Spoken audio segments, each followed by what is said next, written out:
Arsène Wenger a désigné le vainqueur de la CAN 2021. Bonjour et bienvenue à tous sur Afrique Sport pour la matinale de ce vendredi 21 janvier 2022 que nous débutons avec cette 33e édition de la Coupe d'Afrique des Nations qui bat son plein actuellement au Cameroun. Arsène Wenger, un observateur avisé du football, a récemment donné ses impressions sur le niveau de la CAN et il a désigné le vainqueur. Le technicien français a livré ses analyses au cours d'un entretien médiatique. La CAN est une compétition unique en son genre, un spectacle de tous les instants. Vous conviendrez avec moi qu'il n'y a plus de petites équipes. Toutes les sélections jouent crânement leur chance.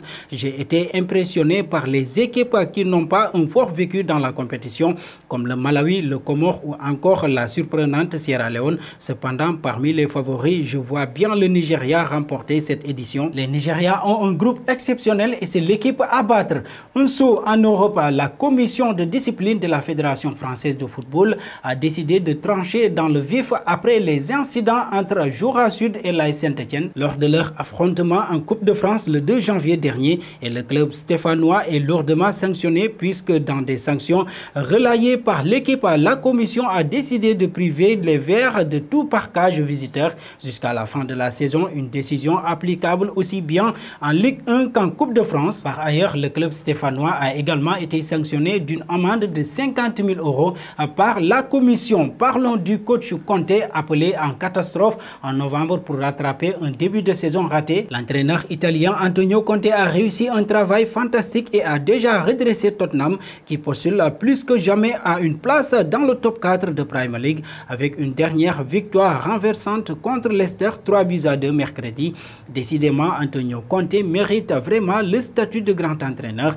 Partout où il passe, le technicien italien apporte sa patte et sa culture de la gagne comme il l'avait brillamment fait à la Juventus Turin, à Chelsea, à la tête de la sélection italienne ou encore plus récemment avec l'Inter Milan qu'il a ramené sur le trône de Serie A. Le transalpin redresse désormais Tottenham à une vitesse record. Un tour à Paris ce jeudi matin, le Paris Saint-Germain a officialisé l'ouverture d'une nouvelle académie au Pays de Galles. À cette occasion, le club parisien en a profité pour envoyer un gros pic au Real Madrid à un peu moins d'un mois du 8e de finale aller de la Ligue des Champions. C'est le PSG qui a lancé les hostilités lors d'un communiqué de presse annonçant l'ouverture de l'académie, mais qui dit Pays de Galles dit Gareth Bale et ça le PSG a tenu à le rappeler dans le titre de son communiqué. Pays de Galles, PSG Football Academy dans cet ordre. Ce titre plus que provocateur envers le Real Madrid fait référence à une banderole sortie par le joueur gallois en novembre 2019 pour célébrer la qualification de son pays de l'Euro 2020.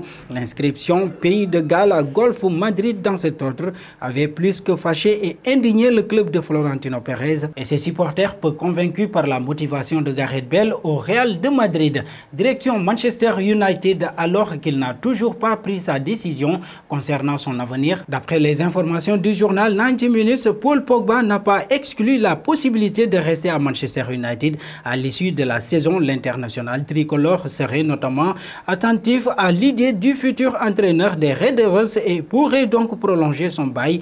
D'ailleurs, plusieurs sources insistent sur le fait que l'aspect financier ne sera pas l'unique facteur déterminant quant au choix de Paul Pogba pour son avenir. Le suspense reste total. Terminons avec Tanguy Ndombele, milieu de 25 ans arrivé en 2019 à Tottenham en provenance de l'Olympique lyonnais et sous contrat jusqu'en 2025 et plutôt poussé vers la sortie dernièrement alors qu'il avait été évoqué au Paris Saint-Germain ces dernières heures.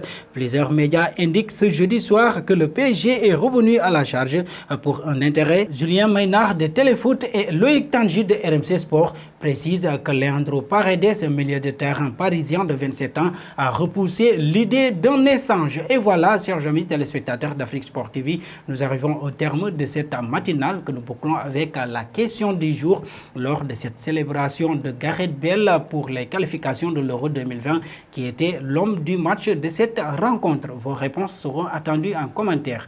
Merci et très bonne journée à tous.